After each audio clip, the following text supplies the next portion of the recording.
Great to be back with another Wise Women Forward podcast. Today we have Kristen Shelt. She is the founder of Etherwell, a structured plasma water company, and a philosopher, researcher, and unapologetic truth teller.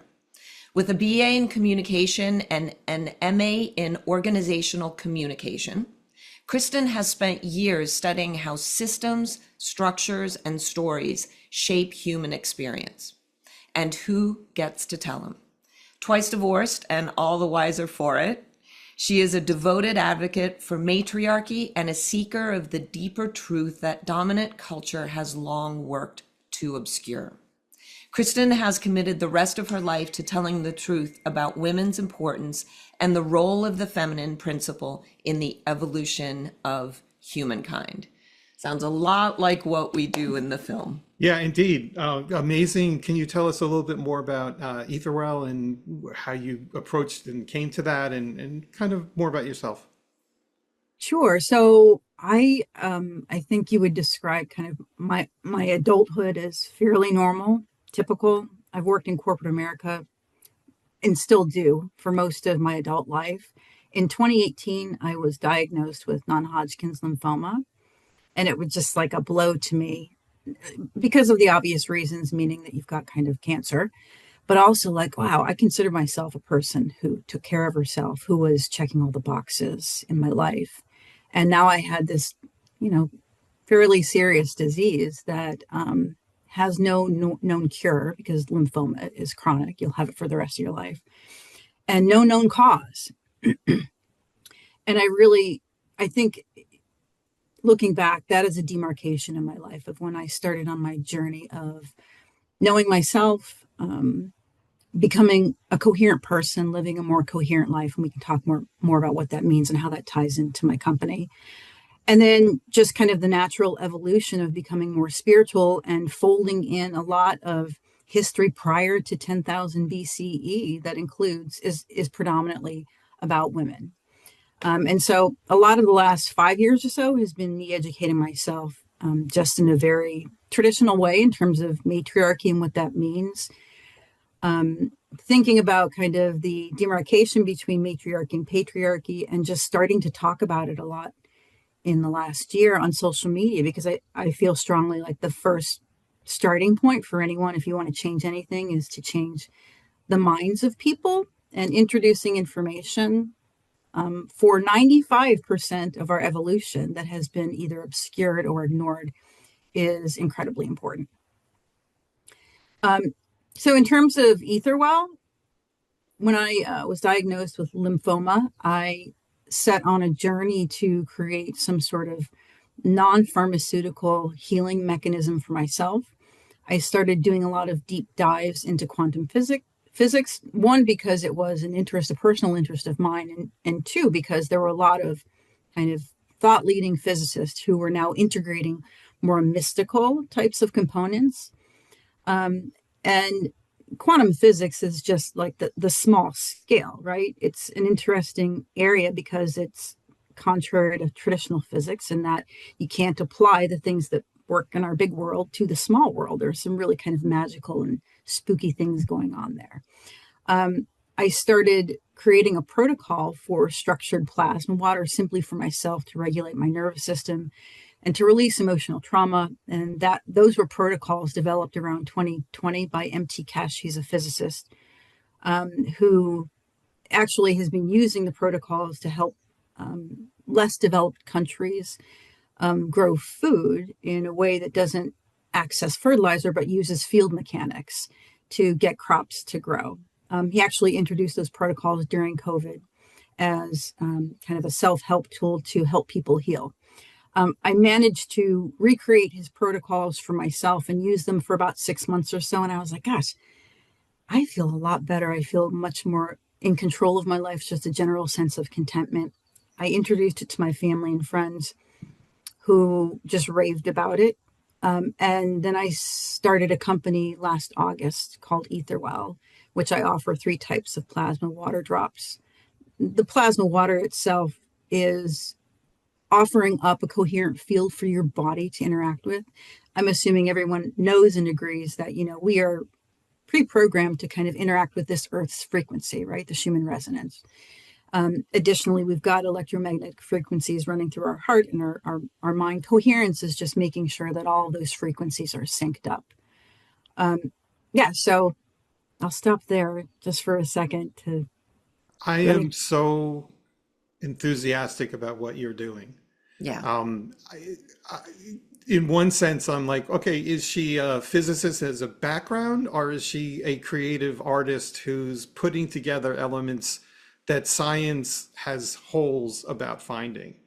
And we ourselves are artists who put together new science in our film Humanities, Wise Women, Humanities Untold Origins. And so I think there's a place for non-scientists to find things that scientists can't find. What do you think about that? Yeah, I mean, I think that whether you're in the discipline of science, physics, chemistry, biology, I was in academia for a large period of time. I taught public speaking at Northern Kentucky University. I was going to get my PhD, but then I looked around and saw like, a lot of people who were in their 50s struggling to make ends meet, and I didn't do that. With any discipline, I think that there is probably a very rigid set of things that you can and cannot do. And I think that it is necessary. I don't know what you want to call us, but individuals who aren't part of those communities, right? I'm not risking my reputation by talking about the importance of nanocoding and releasing electrons and how that's a fringe science that Kesh kind of is bringing quietly like to his own world and trying to do really good things with it. I'm not risking my reputation as a physicist by talking about that stuff. So that I understand for traditional physicists is a barrier, as it would be for any discipline, right? There are unwritten rules of kind of what you talk about and what you don't.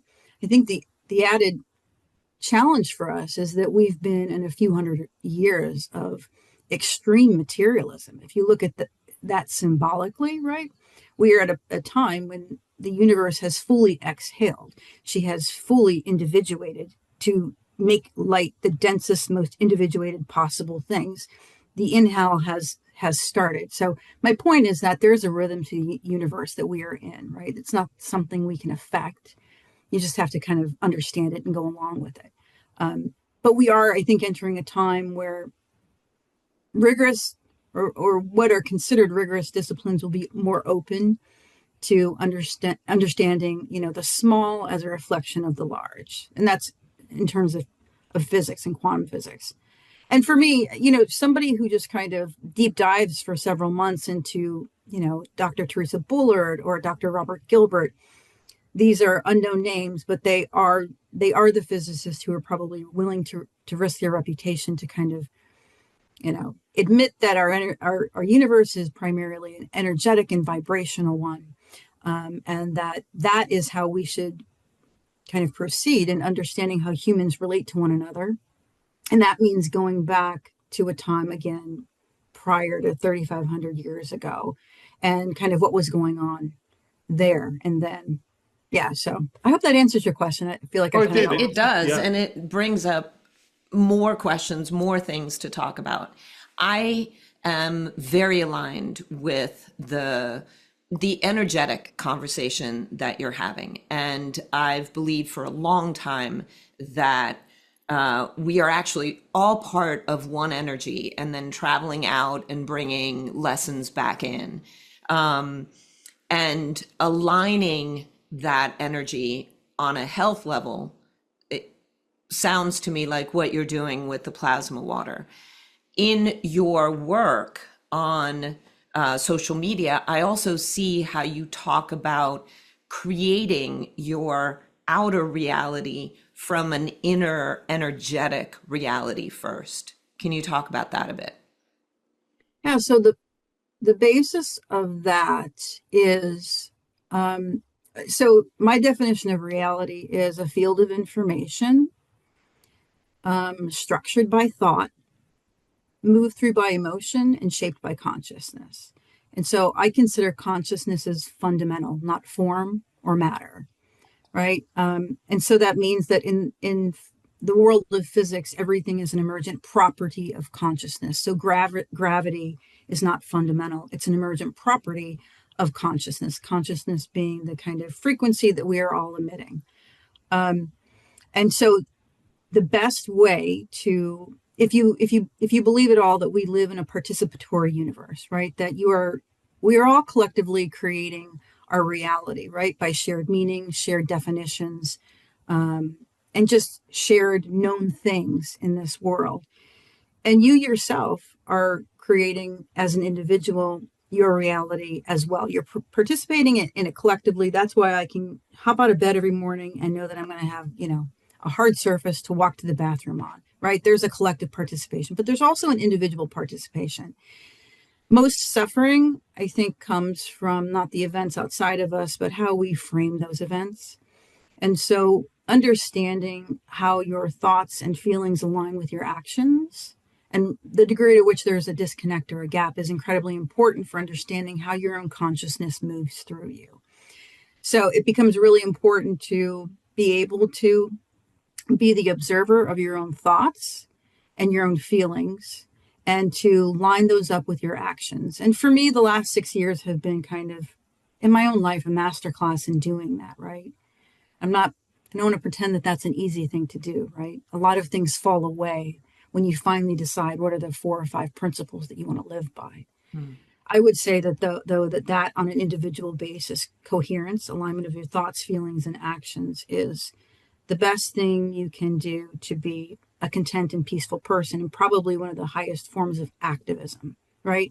It's a stance that decidedly says, I'm not going to participate in the back and forth of my modern world. I'm going to run everything recursively through my own system.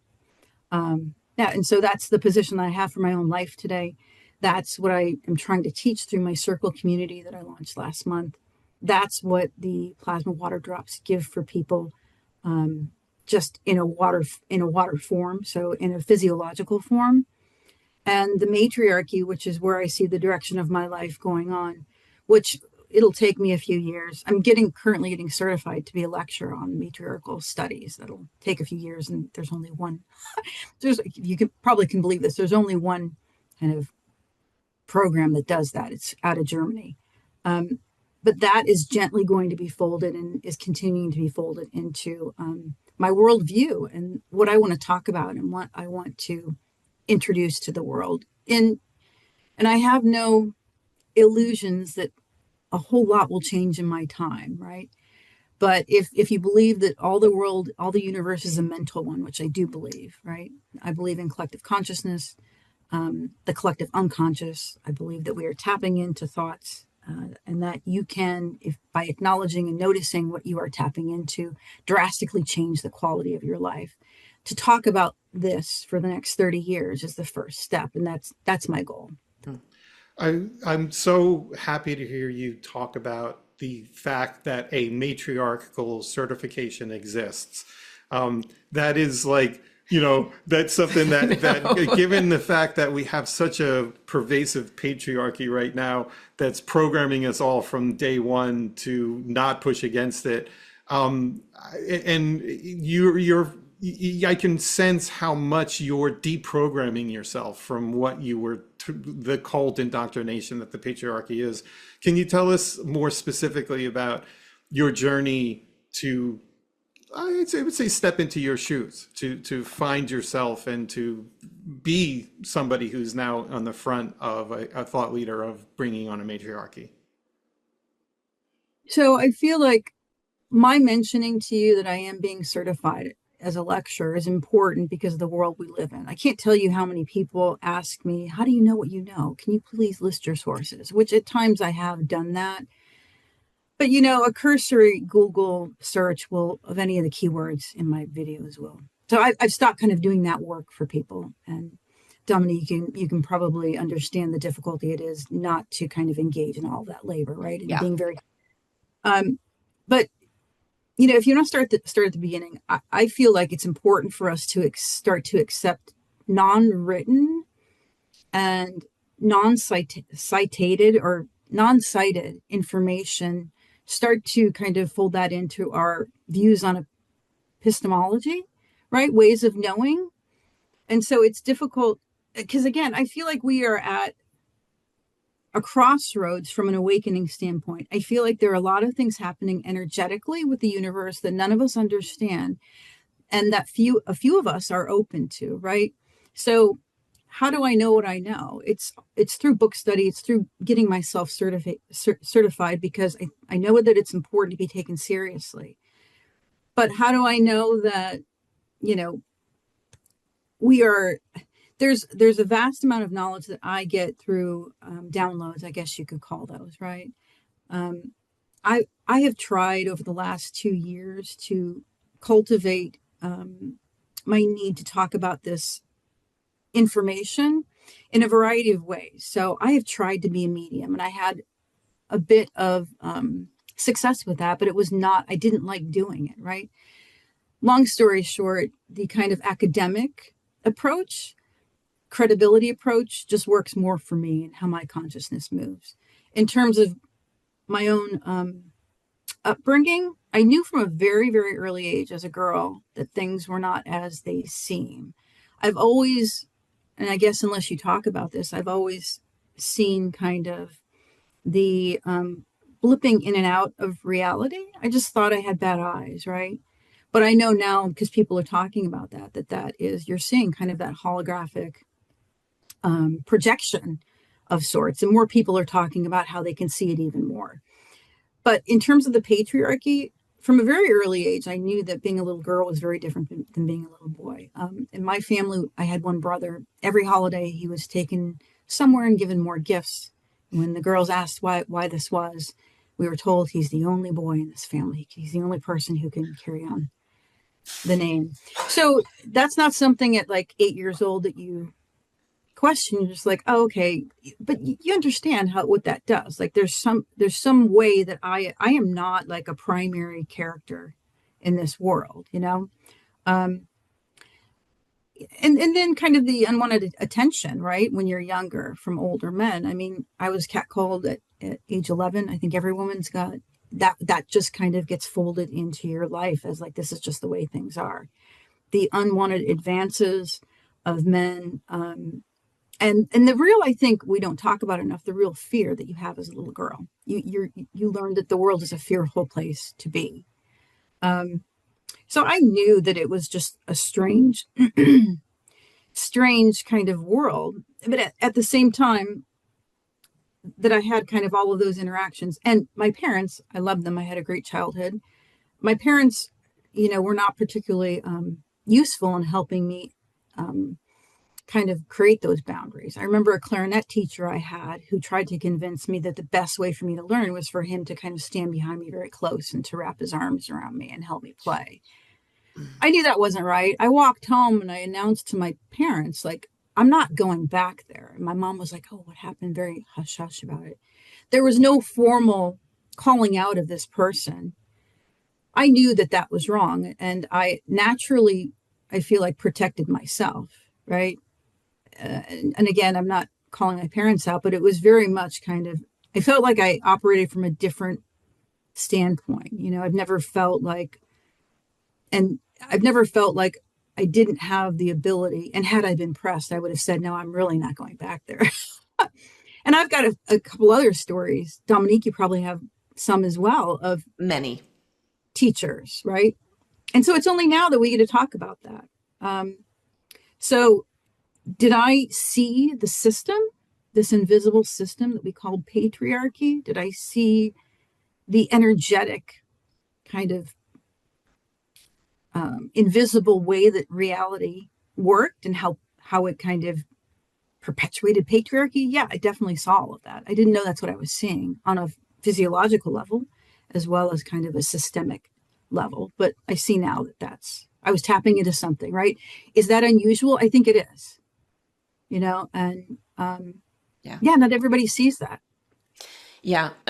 The thing that has surprised us the most in showing the film, we showed it thousands of times before we even released it. And then as we've released it, that women were not surprised by the information, meaning they were Oh, I didn't know that. I didn't know that. But they weren't surprised by the base information that menopause is a transition into the wisdom and leadership phase of your life. They knew that intrinsically on the Yeah. inside. Yeah. And it was really just giving them permission to listen to themselves and act out of it. What I'm constantly anxious about is how do we get women to really connect to their voice and use it? What do you think?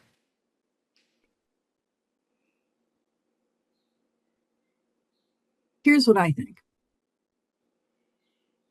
I think that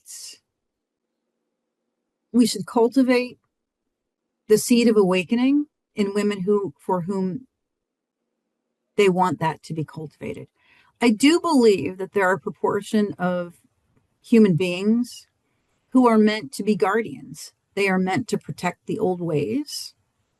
And I think a lot of women fall into that. And so I guess what I'm saying is that I think that I try to now operate from a resonance standpoint.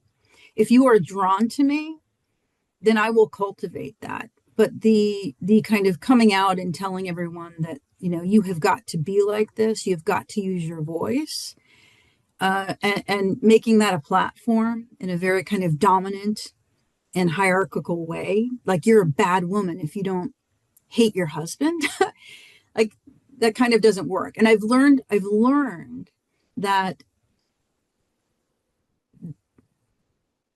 there are ways in which our consciousness is meant to function, and some of us are meant to be anchors for advancing matriarchy forward, and some of us are not. And so if you want to find your voice, I would say that most women who want to find it know that they want to find it, right? Mm. But not all want to. And I think that for me, I have to be okay with that, right? We operate in a very dense realm. We are meant to learn through dichotomy and polarization. That's one of the universal principles.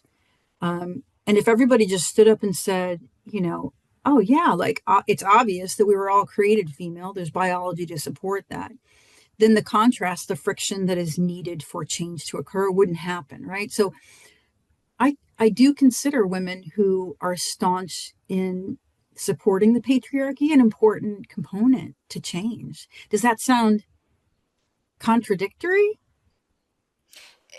In a way, it does and it doesn't, because you don't know joy unless you can compare it to sadness. You don't Yes. know light unless you can compare it to darkness. So I understand what you're saying, how you need that polarization. And I once had a businessman tell me, he said to me, because he, saw me as an artist, and he said, "Man, artist, boy, you have an idea, the idea floats around in your head, you gain an incredibly intense amount of confidence about that idea to the point where you just can't do anything but express it as boldly as you can.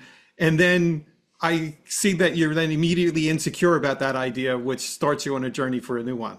And so we kind of go through that process as artists or as people who are thought leaders. We call this podcast Wise Women Forward because the patriarchy does a good job at having us look backwards, at looking at the last thing that happened 10 minutes ago that's a disaster, or the last week, or the past. But that's not, the universe doesn't operate by considering the past. The universe only moves forward. And so when you think of the notion Wise Women Forward, what does that bring to your mind? What kind of message does that make you want to express to our audience? So I believe that the way forward is always in the past, right? So if you believe that time is a spiral, which it is, right? We don't have to start from scratch. And a lot of us aren't, right? What we need to do is to go back a little bit further. And so I think Wise Women Forward, I think inherently has to mean accessing our deep history as women. And again, introducing this idea that, and people don't understand this, but if you were to study it, there are so many examples of, again, 95% of our evolution having been run in a matriarchal fashion, meaning that, women were not just the producers of children, right? They were revered and considered wise. I mean, the earliest cave drawings are of, vulva, right? And if you ask a man who is interpreting that, you'll get some sort of thing. I've heard interpretations of those cave dwellings from like 35,000 years ago, like something pornographic. I'm like, oh my gosh, can you not see like how your conditioning is creating this interpretation, right? So wise women forward, I think, also means doing your best to deconstruct everything that you have learned, right? So it starts with a lot of things like, your role in the patriarchy, your preconceived notions about how this world works. And I think like identity as well. So I've deconstructed my whiteness to a certain extent. I'm always kind of on the fence, right? So I never want to reduce somebody to kind of their demographics, right? Black or white or whatever your sexual preference is. But it's important to go kind of do that work, I think, before you can be a wise woman. So I think that's a component to it, right? You're in deconstructing work. And then I think a third part of it is just not being afraid to be seen. And that has been surprisingly easy for me because I don't wear makeup anymore. And I don't even worry anymore about that. I don't know how I did it, right? And that, Dominique, like so many women have such a hard time not kind of gripping onto that as the kind of value that they have on the world. But I'll tell you something, the only way to do it is to start doing it. But not everybody can do it. And that's another thing. I never want to force people to do things that you are not comfortable doing, right? So I'd love for everybody, every woman who had the inkling to get on social media and start talking like I do. But I know how kind of scary that can be. Yeah, I feel like in this short time, my brain is just growing. I'm loving this. Thank you so much for being with us. I feel like in a few months, we should bring you back on for deeper conversations about some of this stuff, because there's a lot to learn and there's a lot to energetically create from within and bring it out. So thank you. Is there Thank you very anything much. before we close that you would that we should have asked you or you would like to add to our session? No, nothing at all. I think the connection is the most important thing. We are all nodes, kind of advancing the evolution of the universe. It's that deep, right? Yeah, And let's just keep the connection going. Beautiful. Well, on that note, fantastic. thank you everyone for joining us on this episode of Wise Women Forward. We look forward to seeing you on the next one. We will have links for Kristen in the description, as well as For her links to see the movie. products, Yeah, indeed. for And I personally am going to look and try that because that's a big part of our lives, that kind of energetic connection and interpretation. So grateful to have you, and then we'll see you all on the next one. Thanks. Thank you.